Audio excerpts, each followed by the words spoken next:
Bloomberg Audio Studios. Podcasts, radio, news. This past weekend, history was made in Tokyo. 高市早苗君をもって当選者と決しました。 For the first time ever, the Liberal Democratic Party, Japan's dominant conservative political machine, elected a woman to lead it. So the winner was Sanae Takaichi, and she is on track to become Japan's first female prime minister. Bloomberg's Paul Jackson covers Japan's government out of Tokyo. He says Takaichi's victory all but guarantees her ascent to the prime minister's office in the coming days. Generally speaking, the prime minister of Japan is the leader of the LDP. In many ways, Takaichi is an unconventional leader in Japanese politics. For starters, she's a woman in a country that consistently ranks poorly for gender equality. But it goes beyond that. She's a former heavy metal drummer and motorcycle enthusiast. She's also a big fan of the late British Prime Minister Margaret Thatcher and says she wants to be Japan's Iron Lady. Takaichi is also known for her hardline nationalism, a tough stance on China, and close ties to the legacy of former Prime Minister Shinzo Abe.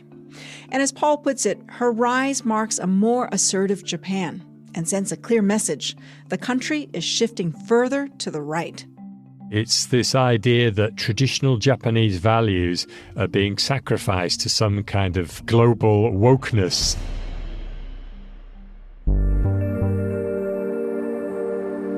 This is the Big Take Asia from Bloomberg News. I'm Oanh Ha. Every week, we take you inside some of the world's biggest and most powerful economies and the markets, tycoons, and businesses that drive this ever-shifting region.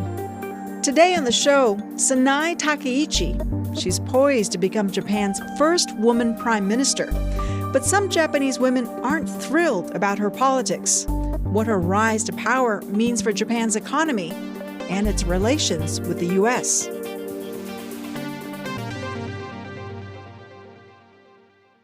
Japan's ruling party's election of a conservative but pro-stimulus leader sent shockwaves through global markets. Japanese stocks soared on hopes of more government spending, while currencies and bonds took a hit. Across Asia, markets rallied as Sanae Takaichi's win sets her to take the reins as Japan's next prime minister. Now, Paul, who is Sanae Takaichi? Well, she's the daughter of a salesman in Nara, one of the ancient capitals of Japan, very much associated with the introduction of Buddhism. It's the site of many ancient temples. That's where she grows up.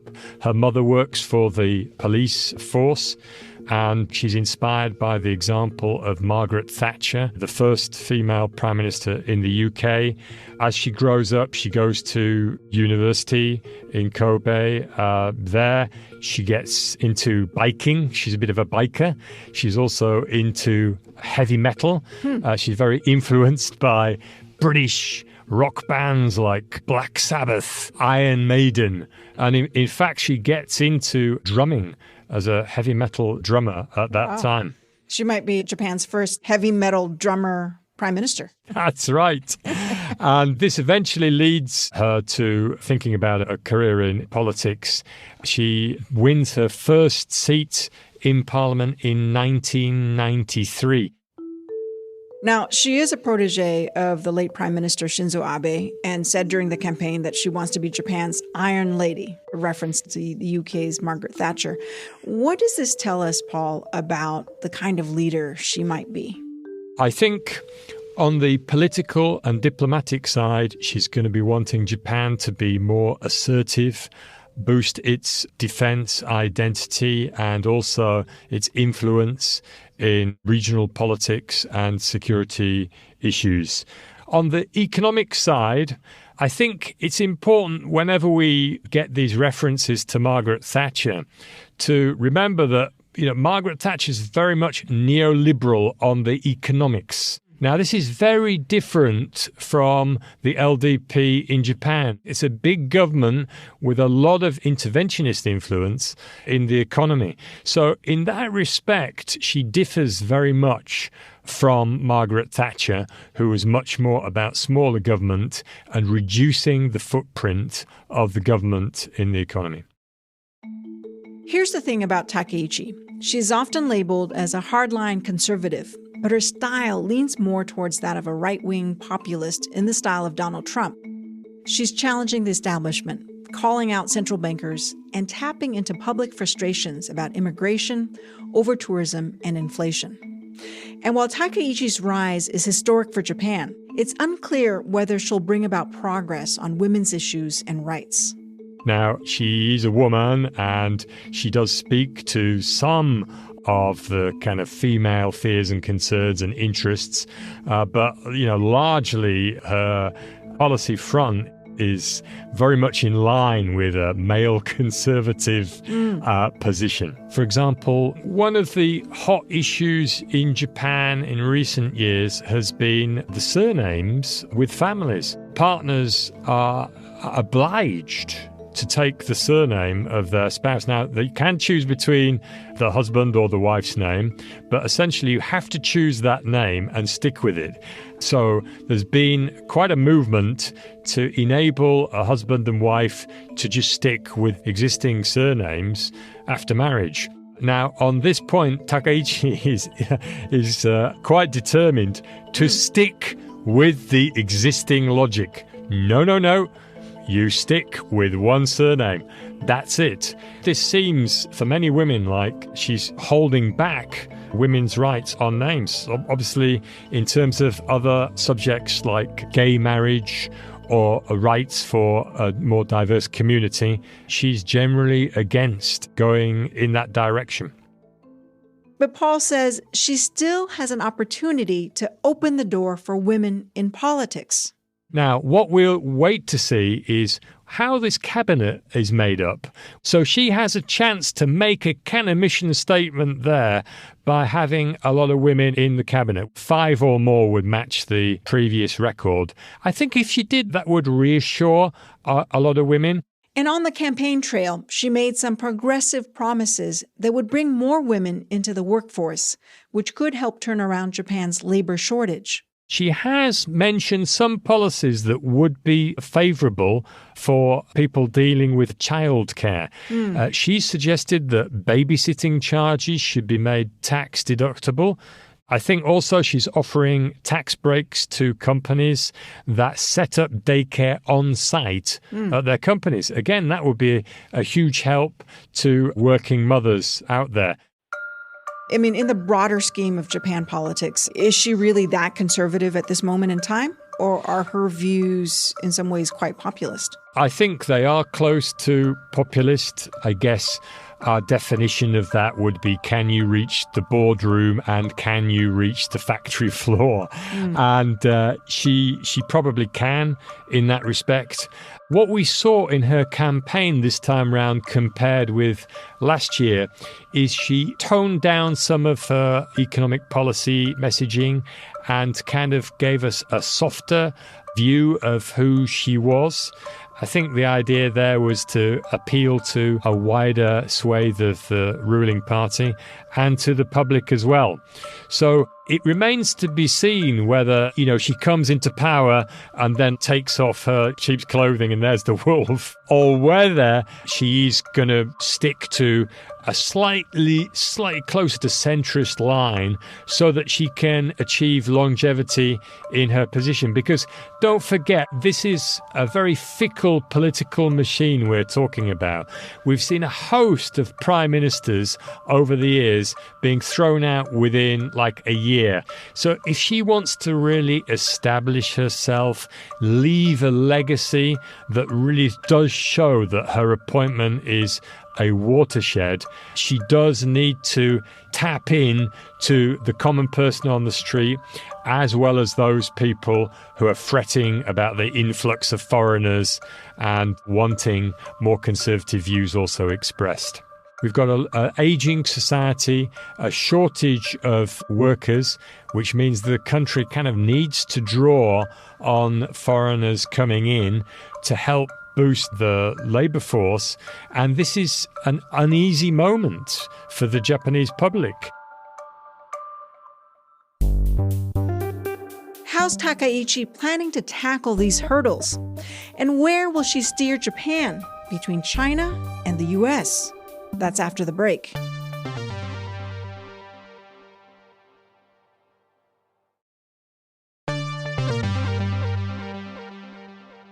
Japan's Prime Minister in waiting, Sanae Takaichi, is facing a host of challenges: a sluggish economy, an aging population, economic stagnation, and low wage growth. And among the litany of issues, Bloomberg's Paul Jackson says there's one clear priority for Takaichi. The first thing she must tackle is inflation. The backdrop here is Japan spent like a couple of decades as the poster child of falling prices, deflation. They had terrible problems kind of reigniting price growth. Now, any other country in the world, you're thinking, what would you want to do that for? But in Japan, it's this idea of creating a cycle of growth through inflation, get wages going up, get growth going up. And this has been a central LDP goal. And now we've had 3 years of inflation over 2%. People are realizing that, okay, wages are going up, but my purchasing power is going down all the time.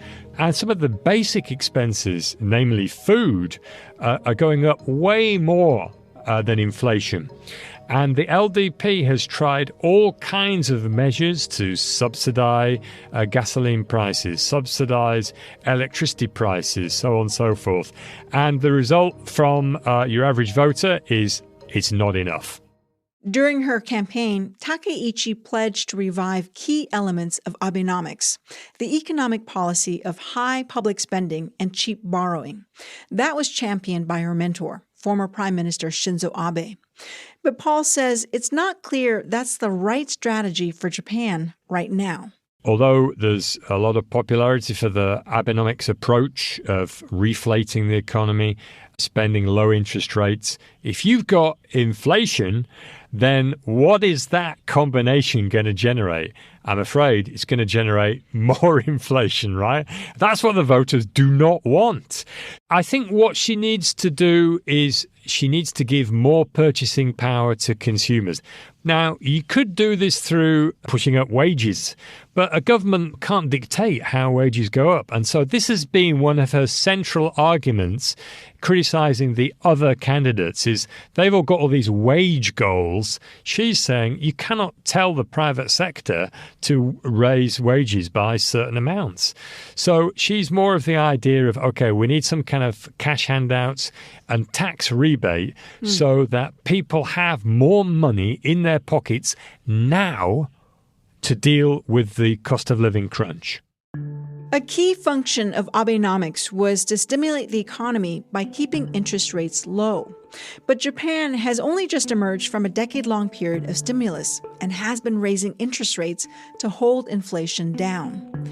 Paul says if Takaichi follows through on her promise to expand spending, it could put the central bank in a difficult position. The Bank of Japan under Governor Ueda has been normalizing policy. We've had interest rate increases, and we're kind of lined up for an interest rate hike later this month. But with Takaichi taking the helm, I think all those bets are kind of off for now, because she in the past, just a year ago, she was saying raising interest rates was stupid. That's a pretty harsh comment to make. Now, she's toned it down this time round, but in a question asked by Kyodo News last week, she specifically said that she'd be against interest rates going up at this point. Now, obviously, the government doesn't dictate what the Bank of Japan does, but you would expect there is going to be some kind of political pressure on the Bank of Japan to go cautiously and slowly. going forward. And this is where we've seen how the yen has weakened as expectations of where interest rates are kind of getting pegged back. And of course, that's also feeding into the stock prices going up. As Takaichi steps onto the world stage, Paul says one of her first priorities will be building a relationship with U.S. President Donald Trump and strengthening the Japan-U.S. alliance. And she appears to have made a good start. Trump congratulated Takaichi on her victory on social media, calling her a highly respected person of great wisdom and strength. Her first major diplomatic test will be the likely visit of President Trump to Japan. Now, Japan has sealed a trade deal with the US, and the key aspect of that is bringing down auto tariffs from 25% down to 15%. I just signed the largest trade deal in history, I think maybe the largest deal in history with Japan. That's something that rival South Korea still hasn't achieved. So there's a positive there from that deal. But then we also have this very complicated investment, $550 billion of investment that Japan has pledged to the US. But they don't seem to be quite on the same page as to whether this is actual money going straight to the US or whether it's investment kind of loans or even just guarantees on investment loans. So I think what we have here is potential for problems on the implementation of that investment pledge part of the trade deal.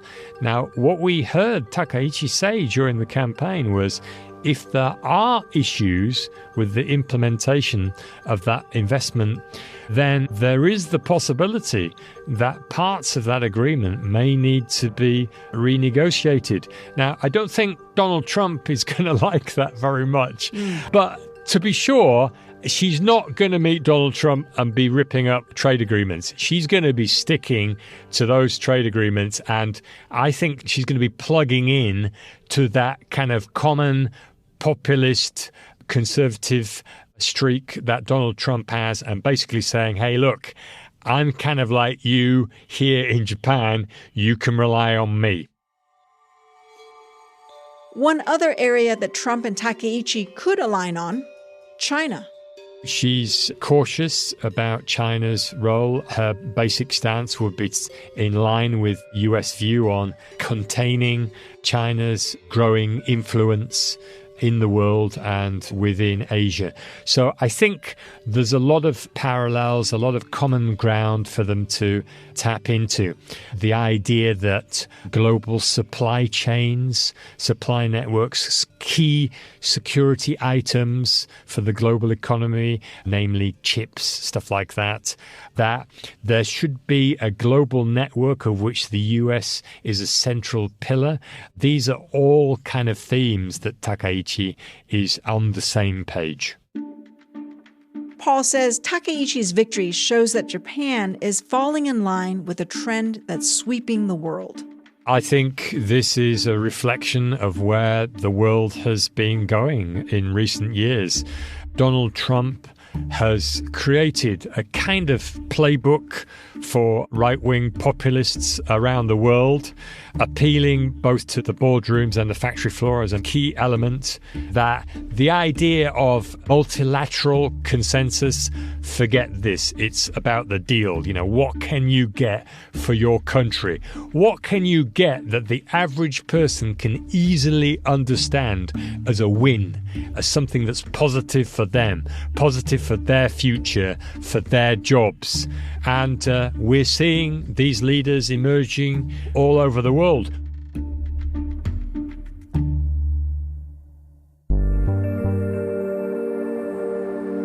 This is The Big Take Asia from Bloomberg News. I'm Oanh Ha. To get more from The Big Take and unlimited access to all of Bloomberg.com, subscribe today at Bloomberg.com/podcast offer.